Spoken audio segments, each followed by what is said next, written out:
بسم اللہ الرحمن الرحیم۔ السلام علیکم ورحمۃ اللہ وبرکاتہ۔ امید ہے کہ آپ خیریت سے ہوں گے۔ محمد صلی اللہ علیہ وسلم کی زندگی۔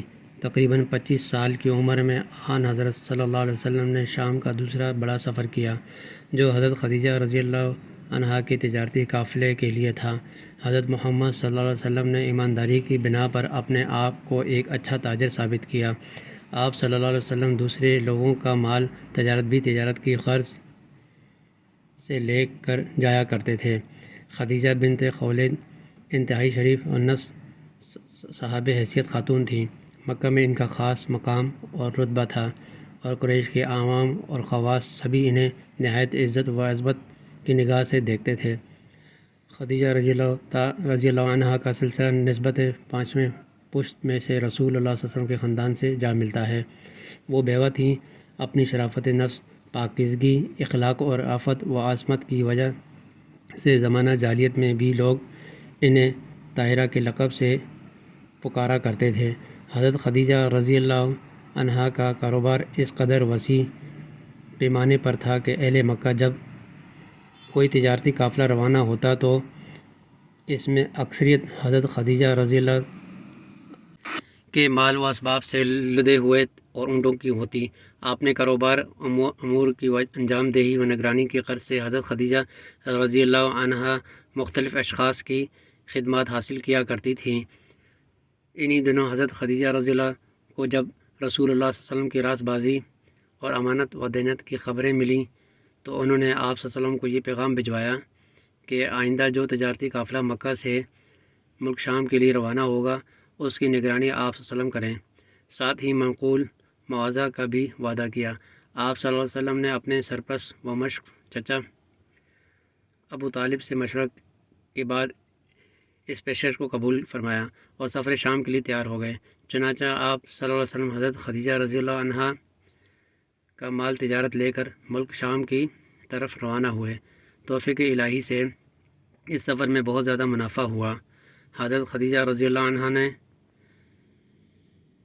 مسرہ نامی اپنا ایک غلام بھی اس سفر میں آپ صلی اللہ علیہ وسلم کے ہمراہ روانہ کیا تھا۔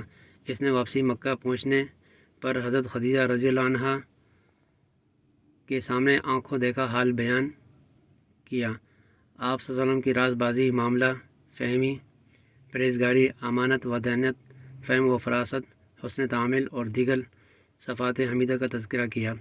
یہ سب کچھ حضرت خدیجہ کے لیے انتہائی فرحت و مسرت و اطمینان کا باعث بنا۔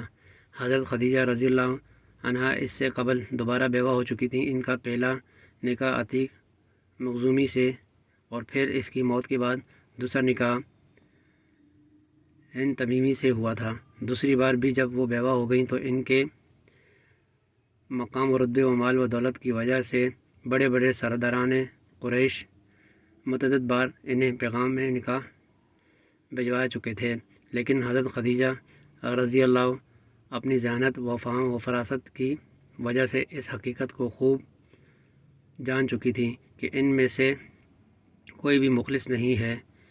یہ سبھی لوگ لالچی اور محض مال و جمال کی بھوکے ہیں۔ اسی لیے وہ ایسے تمام پیغامات کو رد کر چکی تھیں۔ ایسے میں رسول اللہ صلی اللہ علیہ وسلم جب حضرت خدیجہ رضی اللہ کا مال تجارت لے کر گئے تو اس سفر میں منافع بہت زیادہ ہوا، اور پھر یہ کہ سفر سے واپسی پر آپ صلی اللہ علیہ وسلم نے حضرت خدیجہ رضی اللہ عنہا کو اس تجارت کا حساب و کتاب پیش کیا اور چپ چاپ چل دیے۔ حضرت خدیجہ رضی اللہ تعالی عنہا بس سوچتی ہی رہ گئیں کہ کس قدر عجیب و غریب ہے یہ نوجوان، کس قدر سچا اور مخلص ہے یہ انسان، کس قدر سچی اور صاف ستھری ہے اس کی تجارت، کتنی معصومیت ہے اس کی ہر ادا میں، دوسروں کی بنسبت منافع کس قدر زیادہ لایا ہے، لیکن معاوضہ کے معاملے میں کوئی تقاضا نہیں، کوئی مطالبہ نہیں، کوئی بحث و تکرار نہیں، معاوضہ جو ملا بس چپ چاپ قبول کر لیا۔ حضرت خدیجہ رضی اللہ عنہا کے لیے یہ سب کچھ انتہائی باعث حیرت تھا۔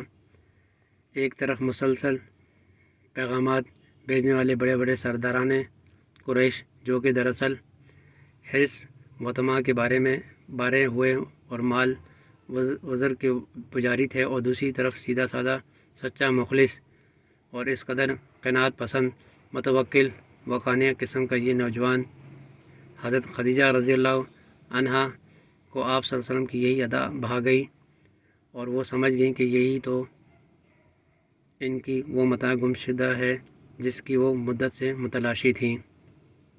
تب حضرت خدیجہ رضی اللہ عنہ نے اپنے دل کی بات اپنی ایک خاص رازدار سہیلی نفیسہ بنت منبع سے کہی، اور انہیں آپ صلی اللہ علیہ وسلم کی طرف پیغام نکاح کے لیے لے جانے کو کہا۔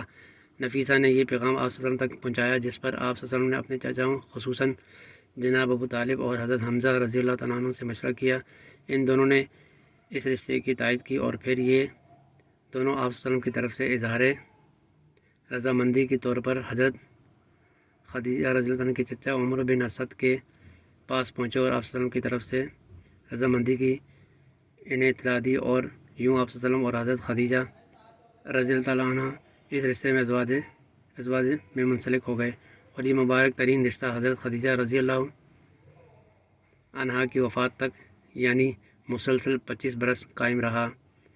رسول اللہ صلی اللہ علیہ وسلم کی یہ پہلی شادی تھی، جبکہ حضرت خدیجہ رضی اللہ تعالیٰ عنہ اس سے قبل 2 بار بیوہ ہو چکی تھیں۔ اس شادی کے وقت آپ صلی اللہ علیہ وسلم کی عمر مبارک 25 سال، جبکہ حضرت خدیجہ رضی اللہ عنہ کی عمر 40 سال تھی۔ حضرت خدیجہ رضی اللہ عنہ قریش